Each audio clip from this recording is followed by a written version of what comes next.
नमस्कार, सर्वांचे सहर्ष स्वागत. तर राज्यातील सर्व शाळांमधील विद्यार्थी आणि विद्यार्थिनींच्या सुरक्षाविषयक उपाययोजनांची काटेकोर अंमलबजावणी करण्याबाबतचं परिपत्रक दिनांक 21 ऑगस्ट 2024 रोजी निर्गमित झालेलं आहे. तर हे परिपत्रक निर्गमित होण्यामागची प्रस्तावना अशी आहे: शालेय विद्यार्थ्यांच्या शिक्षणाबरोबरच त्यांच्या सुरक्षेचा मुद्दा अत्यंत महत्त्वपूर्ण आहे. अलीकडील काळात शालेय विद्यार्थ्यांच्या सुरक्षेच्या अनुषंगाने काही अनुचित घटना घडल्या आहेत. त्यामुळे त्यांच्या सुरक्षेचा प्रश्न ऐरणीवर आला आहे. या बाबीची शासन स्तरावर गंभीर दखल घेण्यात येत आहे.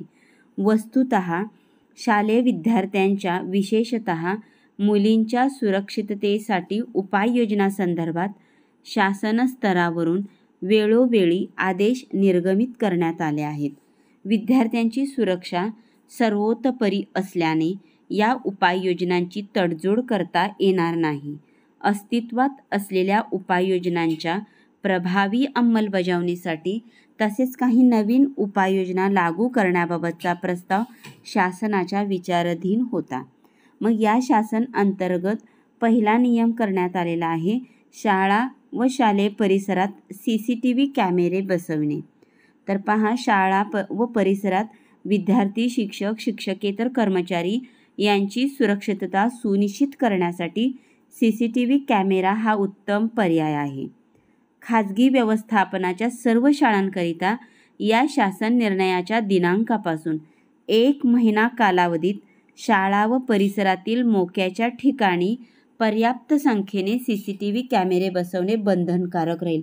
तर पहा, खाजगी व्यवस्थापनाच्या ज्या शाळा आहेत त्या सर्व शाळांना 1 महिन्याच्या आत CCTV बसवणे बंधनकारक आहे आणि या तरतुदीचे पालन न करणाऱ्या ज्या शाळा आहेत त्यांच्यावर योग्य ती कार्यवाही करण्यात येईल असं सांगण्यात आलेलं आहे.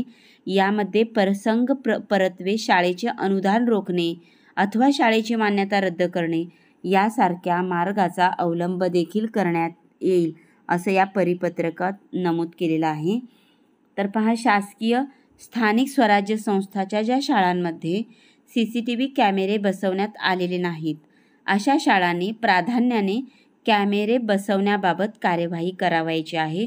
संदर्भ क्रमांक 3 नुसार जो शासन निर्णय आहे, जिल्हा वार्षिक सर्वसाधारण योजना म्हणजे DPC अंतर्गत शालेय शिक्षण व क्रीडा विभागाशी संबंधित योजनांची पुनर्रचना करून त्यासाठी किमान 5% निधी राखीव ठेवण्यास मान्यता दिली आहे. सदर शासन निर्णय ज्या योजनांसाठी हा निधी वापरण्यास मुभा आहे त्यांचा प्राधान्यक्रम निश्चित करण्यात आला आहे. यामध्ये पायाभूत सुविधांचे निर्माण या घटकाचा देखील समावेश आहे. त्यामुळे या घटकाअंतर्गत CCTV कॅमेरे बसवण्यासाठी 5% प्रमाणात राखीव ठेवण्यात आलेल्या निधीचा वापर करता येईल. अशी कार्यवाही शक्य तितक्या लवकर करण्याची जबाबदारी शाळा व्यवस्थापन समितीची असेल.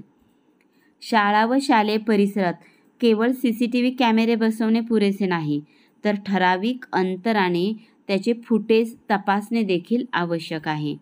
असे फुटेज तपासणे व काही आक्षेपार्ह बाबी आढळून आल्यास त्यावर कार्यवाही करण्याची जबाबदारी विशेषत्वाने मुख्याध्यापकाची व सर्वसाधारण शाळा व्यवस्थापन समितीची असेल. मुख्याध्यापकाने आठवड्यातून किमान 3 वेळा अशी तपासणी करणे आवश्यक राहील. याबाबत शाळेमध्ये कंट्रोल रूम असावी. मुख्याध्यापकाच्या देखरेखीखाली फुटेज तपासण्यात यावे.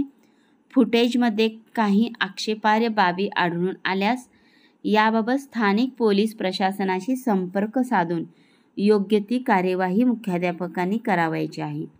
तर पहा, शिक्षक, शिक्षकेतर कर्मचारी यांच्या नियुक्तीच्या अनुषंगाने घ्यायची काळजी. तर पहा, शाळेतील शिक्षकेतर कर्मचाऱ्यांची नियुक्ती करताना काळजी घ्यायची आहे. कार्यरत असलेल्या कर्मचाऱ्यांच्या वर्तनावर नियंत्रण ठेवणे यासाठी देखील उपाययोजना करणे आवश्यक आहे.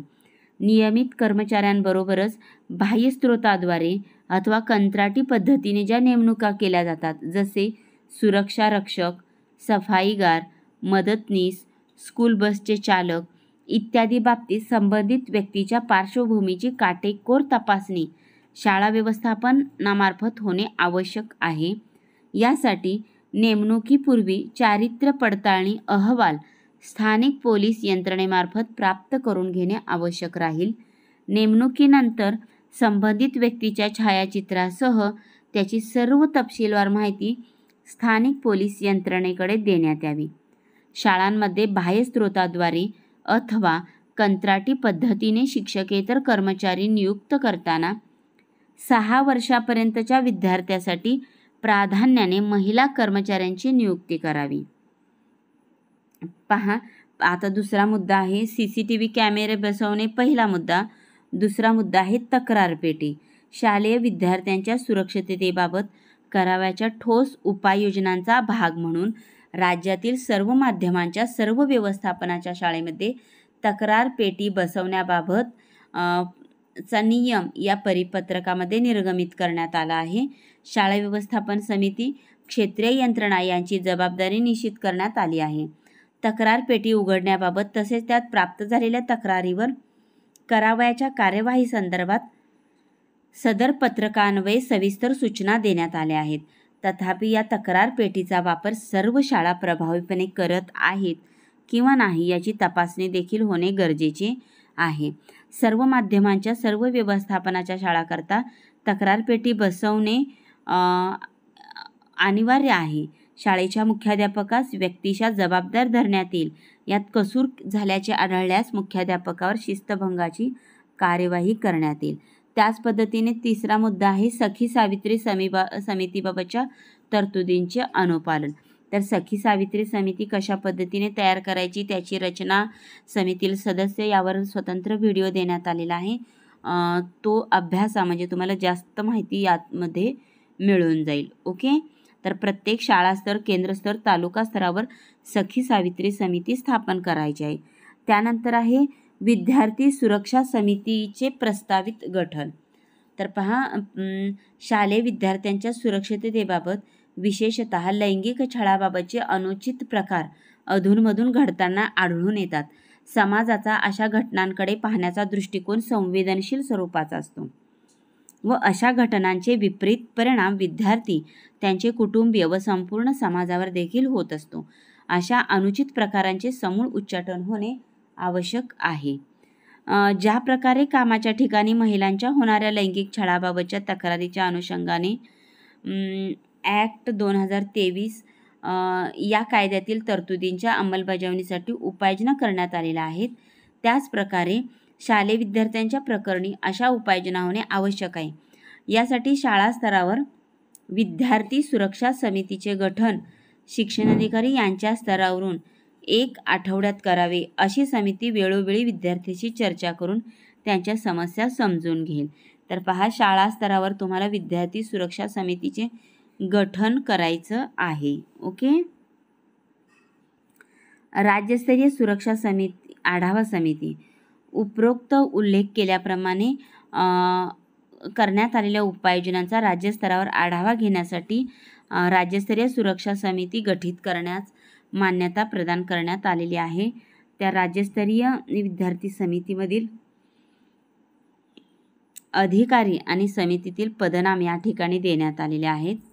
तर पहा, आयुक्त महाराष्ट्र राज्य पुणे अध्यक्ष, राज्य प्रकल्प संचालक महाराष्ट्र प्राथमिक शिक्षण परिषद मुंबई सदस्य, संचालक राज्य शैक्षणिक संशोधन प्रशिक्षण परिषद महाराष्ट्र पुणे सदस्य, शिक्षण संचालक प्राथमिक सदस्य, शिक्षण संचालक माध्यमिक उच्च माध्यमिक सदस्य. आयुक्त यांनी नामनिर्देशित केलेल्या शालेय शिक्षण विभागामार्फत कार्यरत असलेल्या गट अ मधील 2 महिला अधिकारी सदस्य, सहसंचालक प्रशासन आयुक्त, शिक्षण कार्यालय सदस्य सचिव. तर उपरोक्त विषयान्वये ठराविक उपाययोजनांचा ठराविक कालावधी आढावा घेणे, गट शिक्षणाधिकारी प्राथमिक माध्यमिक यांनी अनुक्रमे महिन्यातून एकदा या उपाययोजनांचा आढावा घ्यावा. यासाठी आवश्यकतेनुसार विद्यार्थी पालकांचे विचार नोंदवावेत. अहवाल राज्यस्तरावर विद्यार्थी सुरक्षा आढावा समितीस सादर करावा. राज्यस्तरीय जी विद्यार्थी सुरक्षा समिती आहे 3 महिन्यातून एकदा शैक्षणिक विभागीय उपाययोजनांचा अंमलबजावणीचा आढावा घ्यावा. त्याचा अहवाल वेळोवेळी सादर करायचा आहे. तर पहा, शाळेमध्ये विद्यार्थ्यासोबत अनुचित प्रकार घडल्याचे संबंधित शाळा व्यवस्थापन समिती, संस्था, मुख्याध्यापक, शिक्षक, शिक्षकेतर कर्मचारी या सदर बाब 24 तासाच्या आत संबंधित शिक्षणाधिकारी यांना कळवावी. असे प्रसंग, घटना दडवून ठेवण्याचा प्रयत्न झाल्याचे निदर्शनास आल्यास संबंधित व्यक्ती, संस्था यांना गंभीर शिस्तभंगाच्या जी शिक्षा आहे त्यास त्यांना पात्र ठरावं लागेल. तर अशा पद्धतीने आपल्याला शाळा स्तरावर विद्यार्थी सुरक्षा समिती स्थापन करायची आहे.